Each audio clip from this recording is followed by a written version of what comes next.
Assalamualaikum warahmatullahi wabarakatuh. Di video kali ini Kak Git akan membahas materi dan beberapa contoh soal tentang teori kinetik gas.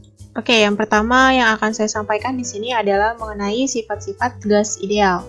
Di sini ada 6 sifat-sifat dari gas ideal. Yang pertama, jumlah partikel gas banyak sekali tetapi tidak ada gaya tarik-menarik antar partikel. Kemudian setiap partikel gas selalu bergerak dengan arah sembarang. Ukuran partikel gas dapat diabaikan terhadap ukuran ruangan. Kemudian setiap tumbukan yang terjadi merupakan tumbukan lenteng sempurna, gitu ya. Berarti bisa berlaku hukum kekekalan momentum. Lalu yang kelima, partikel gas terdistribusi merata pada seluruh ruang, jadi menempati ruang. Lalu yang keenam, berlaku hukum Newton tentang gerak. Kemudian di sini ada tentang persamaan umum gas atau biasa disebut juga persamaan umum gas ideal. Secara umum persamaannya ada dua. Di sini pertama ada PV sama dengan nRT. Jadi kalau yang pakai R ini N-nya kecil gitu ya. Kemudian yang kedua di sini ada PV NKT. Untuk si P-nya, P di sini ini merupakan tekanan ya. Tekanan itu satuannya adalah Pascal atau kadang juga atmosfer. Terus untuk V-nya di sini ini adalah volume. Volume satuannya dia meter kubik. Terus untuk R ini merupakan konstanta gas. Besarnya adalah 8,314 Joule per mol Kelvin gitu ya. Kemudian untuk si K ini adalah konstanta juga, namanya konstanta Boltzmann dan besarnya itu adalah 1,38 kali 10 pangkat minus 23 Joule per Kelvin. Terus untuk T-nya ini adalah suhu mutlak ya, berarti satuannya adalah Kelvin. Nah, untuk perbedaan si N kecil dan N besar di sini, untuk N kecil itu dia mol ya, banyaknya mol. Terus untuk N besar ini adalah banyaknya partikel gitu. Nah, ini berlaku yang di rumus kimia itu loh, stoikiometri. Nyari mol itu bisa pakai gram per mr ya, jadi massa per massa molekul relatif atau massa atom relatif. Terus untuk mencari banyak partikel itu juga berlaku mol dikali dengan bilangan Avogadro gitu ya. Terus bilangan Avogadro berapa? Ingat gak?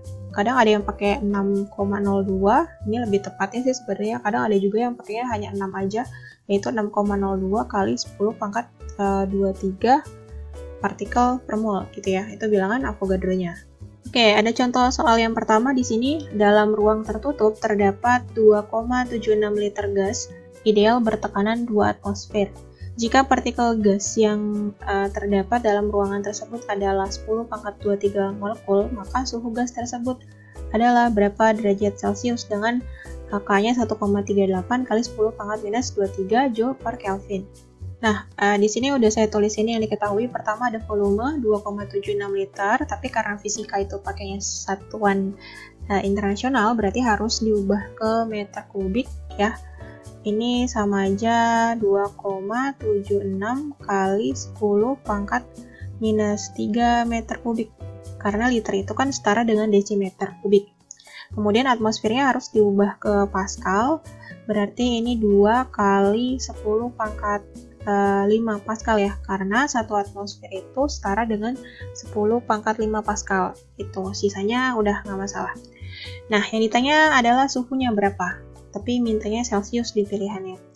Oke, berdasarkan yang diketahui, berarti kita bisa pakai persamaan yang PV sama dengan NKT ya, N-nya N besar. Nah, tinggal substitusi berarti P-nya 2 kali 10 pangkat 5, terus volumenya 2,76 kali 10 pangkat minus 3 sama dengan N-nya 10 pangkat 23 lalu dikali K-nya 1,38 kali 10 pangkat minus 23 dikali T. Ini kayaknya sih hitungannya enak ya. Pertama ini kan pasti habis ya, terus 2,76 itu bisa dibagi 1,38 itu dapatnya 2. Terus di sini berarti sisanya 2 kali 2 yaitu 4 ya. 4 kali 10 pangkat 5 kurang 3 itu berarti 2. Ini sama dengan sisa T-nya. 4 kali 10 pangkat 2. 10 pangkat 2 itu kan 100, berarti suhunya adalah 400 nih, tapi masih Kelvin satuannya, sedangkan dimintanya Celcius. Gimana cara konversinya? Tinggal dikurang ya, 400 dikurangi 273 gitu. Diperoleh hasilnya 127 derajat Celcius, berarti jawabannya yang B. Lanjut ya, soal yang kedua. Sebanyak 3 liter gas argon, suhunya 27 derajat Celcius dan tekanan 1 atmosfer, di mana 1 atmosfer sama dengan 10 pangkat 5 Pascal, berada di dalam tabung. Jika konstanta gas umum 8,314 Joule per mol Kelvin dan banyaknya partikel dalam 1 mol adalah 6,02 kali 10 pangkat 23 partikel, maka banyaknya partikel gas argon tersebut dalam tabung adalah... Nah, di sini yang diketahui udah saya tulisin. Pertama ada suhunya 27 derajat Celcius, berarti ini harus diubah ke Kelvin ditambah 273 gitu ya. 27 ditambah 273 berarti jadinya 300 ya. 300 Kelvin ini. Lalu di sini itu 1 atmosfer berarti 10 pangkat 5 Pascal gitu ya. Yang ditanya adalah banyak partikelnya. Tadi hubungannya itu kalau mencari banyak partikel, N itu adalah banyaknya mol dikali bilangan Avogadro, gitu ya, N kali Na. Nah, berarti pertama kita butuh molnya dulu ada berapa. Oke, kita hitung dulu molnya dengan persamaan PV sama dengan nRT gitu ya, dimana P-nya adalah tekanan 10 pangkat 5 kali volumenya, volumenya belum saya tulis, lupa di sini 3 liter ya, volumenya 3 liter diubah ke meter kubik berarti 3 kali 10 pangkat minus 3 meter kubik gitu ya. Tulis di sini 3 kali 10 pangkat minus 3 sama dengan N-nya belum ada, terus dikali R-nya 8,314 dikali T-nya itu adalah 300. Oke, terus ini diselesaikan berarti 3 kali 10 pangkat 2 sama dengan N dikali 8,314 dikali 300 gitu. Terus di ruas yang sebelah kiri ini 300 kan, berarti bisa dicoret sama ini sisa 1 gitu ya. Sehingga si N-nya itu adalah 1/8,314. Ini sama dengan N. Nah, dapat nih molnya adalah segini. Ya, molnya adalah 1/8,314 mol. Boleh dihitung dulu pakai kalkulator, nggak apa-apa. Nah, selanjutnya kita masuk ke persamaan untuk mencari partikel, itu N sama dengan mol dikali bilangan Avogadro, gitu ya. Nah, tadi molnya itu adalah 1/8,314 terus dikali 6,02 gitu ya, kali 10 pangkat 23. Nah, tinggal hitung aja 6,02 dibagi 8,314. Ini tuh hasilnya adalah 0,724079 bla bla bla, angka belakang banyak. Saya ambil 3 angka di belakang koma ya, terus dikali 10 pangkat 23. Nah, ternyata di pilihannya nggak ada, hanya 2 angka di belakang koma. Ya udah, berarti kita bulatkan lagi menjadi 0,72 kali 10 pangkat 23 partikel. Berarti jawabannya yang B. Oke, lanjut. Contoh soal yang ketiga. Sejumlah gas ideal menjalani proses isobarik atau tekanan tetap sehingga suhu Kelvinnya menjadi 4 kali semula. Volumenya menjadi N kali semula dengan N adalah... Oke, sebelum saya bahas soalnya, saya mau menjabarkan dulu 2 rumus sebelumnya, yaitu yang pertama tadi ada apa? Ada PV sama dengan nRT gitu ya.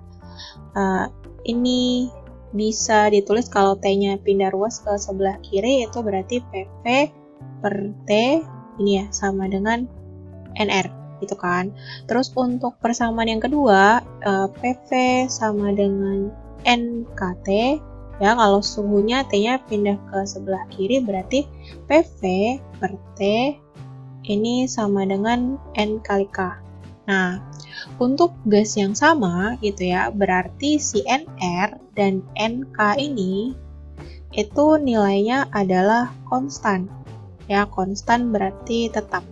Itu sehingga nantinya berlaku rumus yang sebelah kirinya nih jadi rumus perbandingan gitu, karena yang sebelah kanannya itu konstan. Jadinya kayak gimana? Jadinya tuh adalah P1 V1 per T1 gitu ya. Itu akan sama dengan P2 V2 per T2. Nah, persamaan ini itu diungkapkan atau dipresentasikan oleh Gay-Lussac. Biasanya saya terkenalnya hukum Gay-Lussac gitu ya. Terkenalnya dengan nama itu. Terus nanti kan ada beberapa proses yang bisa dialami oleh gas. Contohnya yang di sini kasus soal yang pertama itu adalah isobarik gitu ya. Di contoh soal yang ini nih katanya isobarik. Isobarik itu tekanannya tetap. Tekanan tetap tuh artinya apa sih? Yang P-nya ini tetap dianggap sama gitu. Jadi P-nya, P1 dan P2-nya itu bisa dicoret gitu. Sisanya adalah V1 per T1 itu sama dengan V2 per T2. Ini berlaku ketika gas mengalami proses isobarik. Kemudian gas juga bisa mengalami yang namanya isotermik. Isotermik itu berarti suhunya yang sama, suhunya yang tetap, berarti nilai T1 dan T2 di sini bisa dicoret karena nilainya sama. Sehingga sisanya itu adalah P1V1 akan sama dengan P2V2 gitu. Nah, yang terakhir itu disebut dengan isoforik ya. Isoforik berarti volumenya yang sama atau volumenya yang tetap. Jadi nilai V1 sama V2-nya di sini bisa dicoret. Jadi tinggal P sama T aja. Itu karena nilai V-nya sama. Itu ya, berarti di sini berlaku P1 per T1 akan sama dengan P2 per T2. Nah, kira-kira seperti itu untuk turunan rumusnya. Oke, kita balik lagi ke soalnya. Tadi yang diketahui adalah suhu Kelvinnya itu menjadi 4 kali semula. Di sini kalau saya tulis T1 kita anggap sebagai T, maka T2-nya berubah jadi 4T karena 4 kali semula gitu ya. Terus untuk V1-nya kita anggap V, nah V2-nya jadi berapa V gitu, berapa kali semula. Tadi karena isobarik P-nya tetap, berarti tinggal V per T aja. Jadi V1 per T1 gitu kan sama dengan V2 per T2 gitu ya. V1-nya V, terus T1-nya T sama dengan V2-nya, tulis ini V2, masukin T2-nya adalah 4T gitu. Nah, huruf yang sama boleh dicoret yaitu si T. Habis itu kalau udah dikali silang, jadi si 4-nya ke sana. Itu jadi 4V itu sama dengan V2. Nah, artinya V2-nya itu juga menjadi 4 kali semula. Itu, maka jawabannya yang A, gitu ya. Oke, jadi kesimpulannya di sini berarti suhu dan volume itu berbanding lurus. Kalau suhunya jadi 4 kali semula, ya volumenya juga akan 4 kali semula. Kalau suhunya 2 kali semula, maka volumenya juga akan 2 kali semula. Soal yang keberapa nih? 4 ya. Dalam sebuah ruangan di mana tekanan dijaga konstan 2 atm, 2 atmosfer ya, tekanannya dijaga konstan, ini berarti sama aja, masih isobarik. Sejumlah gas mempunyai volume 6 liter pada suhu 27 derajat Celcius. Jika suhunya dinaikkan 100 derajat Celcius, maka volume gas tersebut menjadi. Jadi yang diketahui itu pertama ada volume awalnya, V1-nya itu adalah 6 liter gitu ya. Terus untuk suhu awalnya T1-nya 27 derajat Celcius. Lalu suhunya dinaikkan ya, berarti T2-nya itu 100 ditambah 27 gitu. Jadi 127 derajat Celcius. Terus pertanyaannya V2-nya jadi berapa? Oke. Nah, rumusnya kan rumus perbandingan nih. Tadi gimana sih kalau isobarik tuh V1 per T1 gitu ya, akan sama dengan V2 per T2 gitu kan. Volumenya nggak apa-apa dalam liter aja, tapi suhunya harus diubah menjadi Kelvin. Ini harus ditambah 273, jadi 300 Kelvin. Terus kalau yang ini berarti 400 Kelvin, kayak gitu. Tinggal dimasukin, volume satunya itu adalah 6 liter per T1-nya itu adalah 300 Kelvin, sama dengan V2-nya ditanya, per T2-nya adalah 400 Kelvin. Terus ini boleh dicoret ya, 0-nya 2, terus 3-nya kali silang ke sini, berarti 3V2, itu sama dengan 4 kali 6, itu adalah 24. Nah, jadi V2-nya sama dengan 24 dibagi 3. Berapa nih? 8 liter. Oke, jawabannya yang C. Lanjut soal yang kelima. Massa jenis suatu gas ideal pada suhu T dan tekanan P adalah ρ. Jika tekanan gas dinaikkan menjadi 2P dan suhunya diturunkan menjadi 0,5 T, maka massa jenis gas adalah...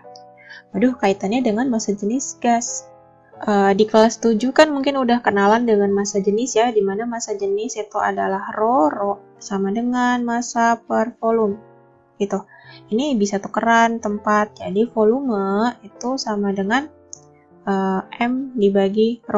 Gitu kan. Nah, nilai volume ini yang bisa disubstitusi ke persamaan gas yang sebelumnya, yang pakai perbandingan aja langsung. Yang apa sih? P1 V1 per T1. Gitu kan.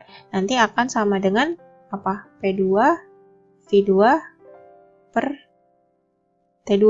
Gitu ya. Nah, volumenya itu diganti dengan massa per ρ gitu. Jadi bisa gini, P1 per T1 itu kan, terus V1-nya diganti berarti jadinya M1 per ρ1 ini. Lalu akan sama dengan P2 per T2 dikali volume 2-nya berarti M2 per ρ2. Ini ya. Nah, karena dengan gas yang sama berarti kan masanya sama tuh. Nilai M di sini boleh dicoret gitu. Tinggal disubstitusi yang diketahuinya. Tadi apa aja sih yang diketahui? Pertama ada suhu awalnya, T1-nya itu adalah T gitu ya. Terus diubah suhunya menjadi 0,5 T. Itu kan dari sini ya. Lalu untuk tekanannya P1-nya adalah P, lalu P2-nya itu adalah 2P gitu katanya. Ya, di sini 2P. Oke. Nah, kalau ρ1-nya adalah ρ, maka ρ2-nya sama dengan apa? Gitu, tinggal dimasukin. P1-nya adalah P per T1-nya adalah T, terus dikali M-nya di sini udah dicoret, berarti 1 aja tulis 1 per ρ1-nya itu adalah ρ ya, sama dengan P2-nya itu adalah 2P per 0,5 T dikali 1 per ρ2. Ini ya, yang sama boleh dicoret ya. P-nya coret, terus T-nya juga coret. Gitu. Habis itu di sini 1 per ρ itu sama dengan 2 dibagi 0,5, 2 dibagi setengah itu 4. 4 per ρ2 gitu. Kali silang aja ke sini. Ya. Berarti 1 kali ρ2 sama dengan ρ kali 4 ρ. Oke, jadi massa jenisnya itu berubah menjadi 4 kali semula atau 4 ρ. Jadi jawabannya yang E. Oke, segitu dulu untuk video kali ini. Jangan lupa like, comment, and share videonya ke teman-teman kalian supaya bisa belajar bareng-bareng di sini.